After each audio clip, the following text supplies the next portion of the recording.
Yan, bago pa naitayo itong mga esplanade sa gilid ng Pasig River ay nauna ng nalinisan itong Pasig River sa pangunguna ng San Miguel Corporation. Sila Sir Ramon Ang nagpondo sila o nagbudget sila ng 2 billion pesos. Halagyan ng buhos rin, no? Halagyan ng river tapos buhos. Gumanon siya.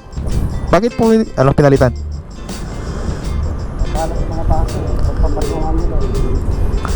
Oo, pinapatungan ng mga soft drinks, ganun pag may namamasyal dito. Yan, ito yung San Juan River sa tabi ng SM Santa Mesa. So bukod dun sa Tuliahan River tsaka Pasig River na nirehabilitate ng San Miguel Corporation, ay isa rin to, San Juan River sa inayos o inalisan ng mga dumi at hinukayan.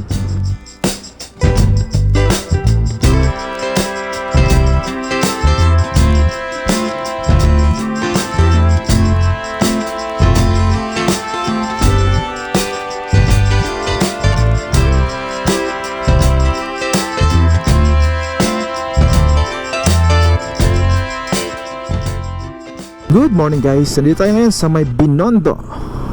At ngayong araw ay babalikan natin, tingnan natin yung ginagawang phase 2 dito sa Pasig River Esplanade, dito sa may post office. Yan, ito na yung Binondo Intramuros Bridge. Nandito mo tayo sa may ilalim, tingnan natin.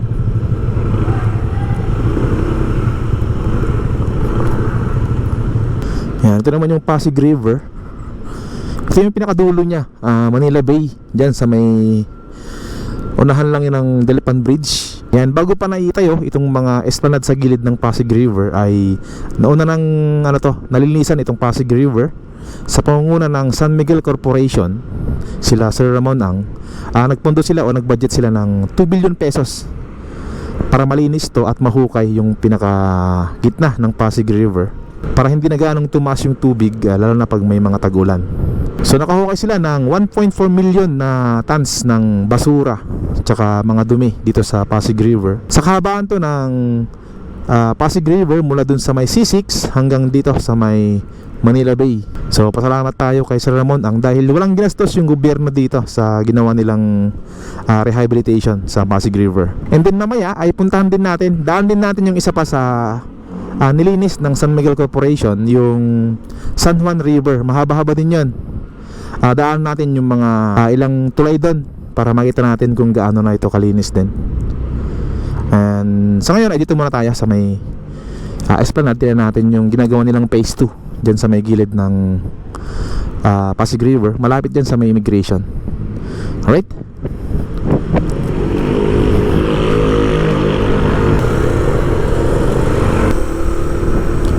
Yan, siguro may purpose to, kaya hanggang dyan lang yung pinakabakod ng tulay. Wala na dito So baka sinadya yan, wala nang doon pababa. Kasi malaking bagay ito itong pinaka railings niya dito, para hindi lang magpas yung mga tao na dumadaan dito. Yan. Yung iba ay biglang tawid na lang, kaya malaking bagay ito. Yan, ito na yung Binondo Intramuros Bridge. Ang ganda, lalaki. Ang lalaki ng pinaka niya, support niya. Ito yung mga support nyo. Kala mo maliit lang to sa kala mo sinulid lang pag nasa drone o drone videos siya. Pero lalaki, kapal niyan. Yan siya. Meron siyang shock absorber. Yan So gumagalaw pala to, parang shock ng motor o sasakyan, para kung sakaling lumindol ay masupport niya to, hindi babagsak tong tulay. Meron siyang pinaka-shock dito o shock absorber. Ayan Kaya lang marami ng mga sulat, mga bandal.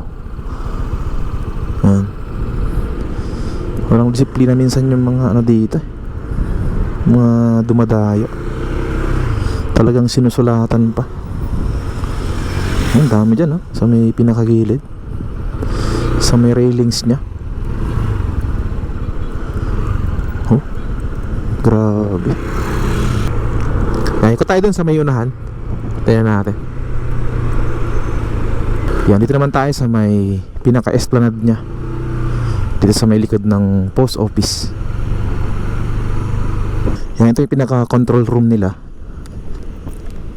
Dito sa may right side niya tsaka left side ay kapansin-pansin yung halaman dito na sobrang sobrang yabong na siya. Dahil sagana to sa sagana sa dilig. Yan, nagkalat din yung mga basurahan dito. So ganda to, para may paglagyan. Iwan ko lang kung may magkalat pa dito.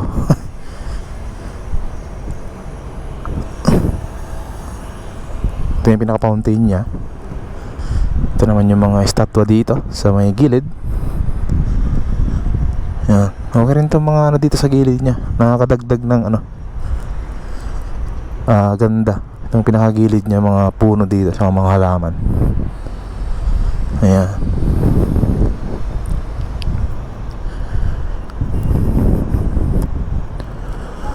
Ayos na. Ang ganda dito. Ayan. Nagkalat yung dito, yung mga basurahan.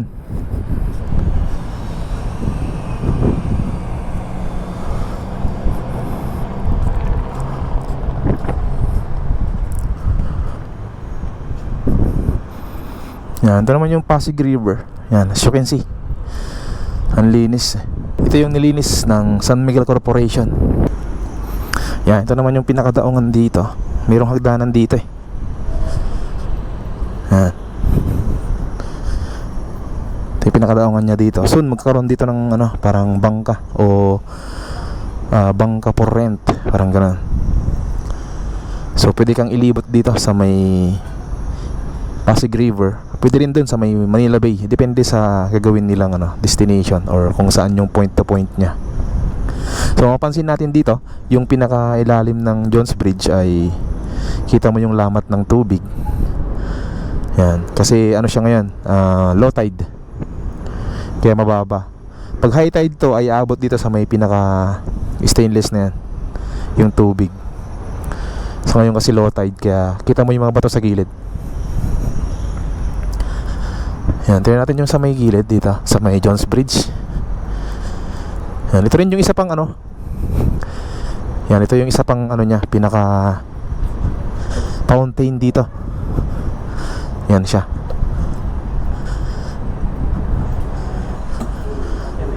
Yan, meron siyang nilalagay na dito. Lalagyan ng buhos rin, lalagyan ng rebar tapos buhos. Gumanon siya. Umumbok. Bakit po pinalitan?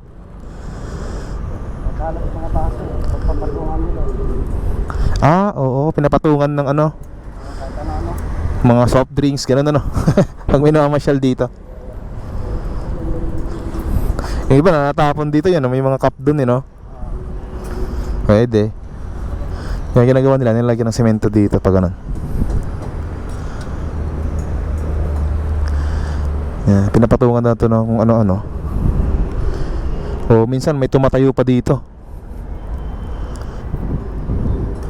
Kaya iwas na ito sa disgrasya. Siguro mayroon nang nahulog dito. Hindi kaya tumatayo sila dito. Lahat to pinaka niya hanggang dito. Yan So nandun yung ginagawa nilang phase 2. Puntahan natin siya ngayon. Ito yung Jones Bridge. Yan. So low tide siya, kaya yung gilid ng o ilalim ng Jones Bridge ay lamat yung tubig. Nandiyan naman yung escolta station ng ferry. Puntahan natin yung bandang phase 2 nya, yung ginagawa dyan sa may malapit sa may Tulay na Binondo Intramuros Bridge. Na to, interconnected na to akit ka dyan o sa ilalim, pwede ka nang dumaan dyan sa ilalim. Kaya lang ginagawa pa lang itong phase 2, kaya hindi tayo pwedeng tumagos dyan. Yan, ito yung phase 2 nya.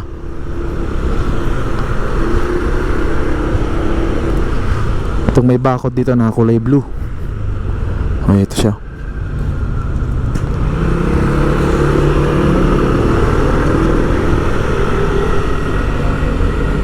Ito yung phase 2. Yan, ito. Bali, binakbak din pala to, yung pakyat dito sa may tulay. Meron ditong mga semento dati o mga bricks. Yan. Binakbak nila tapos parang nilagyan ulit eh. Yan. Ito na siya. Naglalagay sila ng mga poste. Yan pala yung process niyan. Binabaon nila tong poste na isa. Alright. Ito. Papunta na yan dito sa may malapit sa tulay. Parang mas mataas yata dito. Baka naman ipantay nila dito sa gitna. Pwede rin. Yan. Para medyo siya, elevated. Kasi mapansin mo dyan, no, na medyo mataas yung pinaka niya, yung ginagawang mga poste. Naka-elevate siya papunta dito para hindi mapagod yung mga kababayan natin na umakyat dito sa may tulay. Ayos, ganda. Maganda to pagkatapos.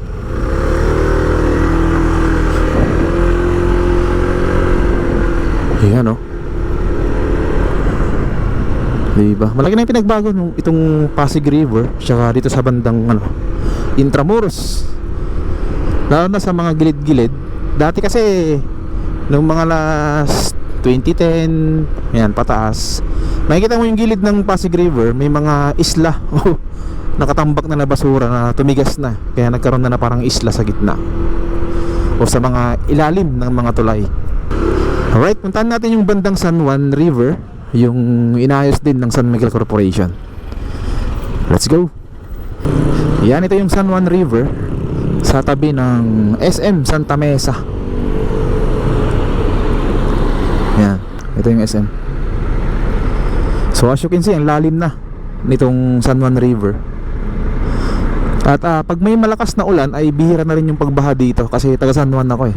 So ang tansya ko dito, yung taas nito, itong pinakabakod niya ay abot to ng mga, siguro mula sa tubig hanggang dito ay abot ng mga 15 to 20 feet yung taas niya ng pinakabakod niya. Sobrang taas nito. So puntahan natin dyan, sa may kabila. Ayan nga rin. Yan, malalim na rin dyan. Ikot lang tayo.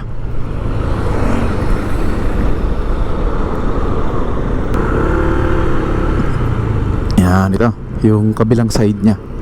Yan, nandiyan naman yung CCP College saka yung UERM Hospital. Yan, katabi lang dyan. So mapapansin nyo na ang laki ng pinagbago nitong San Juan River. Yan. So bukod dun sa Tuliahan River tsaka Pasig River na nirehabilitate ng San Miguel Corporation, ay isa rin to, San Juan River sa inayos o inalisan ng mga dumi at hinukayan ng San Miguel Corporation. So ang galing ng San Miguel Corporation. Hindi yun pera ng gobyerno, walang ginastos yung gobyerno doon. Mismong pera ni Sir Ramon ang yung gumastos para ma-rehabilitate lahat ng ilog dito sa Metro Manila. Pasig River, yan, San Juan River, tsaka yung Tuliahan River.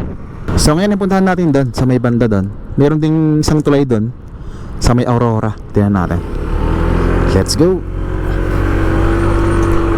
Yan, ito yung tulay dito sa may Aurora. So ito yung karugtong nung kanina doon sa may SM.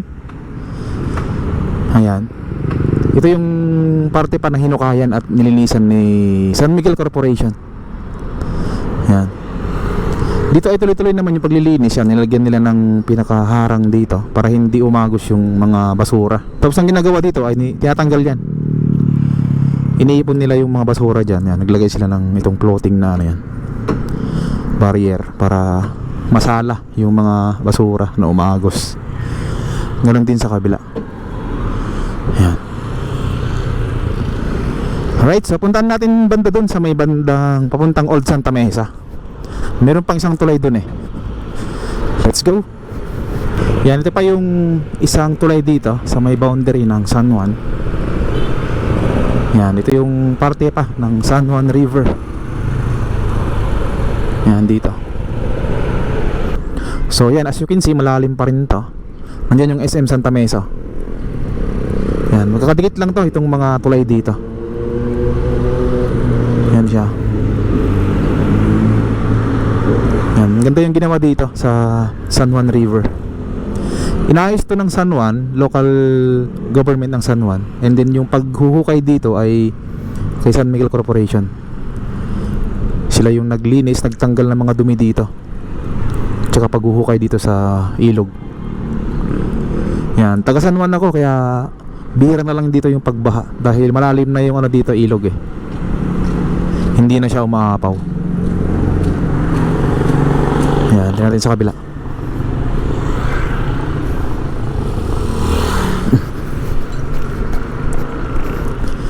Yan, ito pala yung ano, tulay ng San Juan.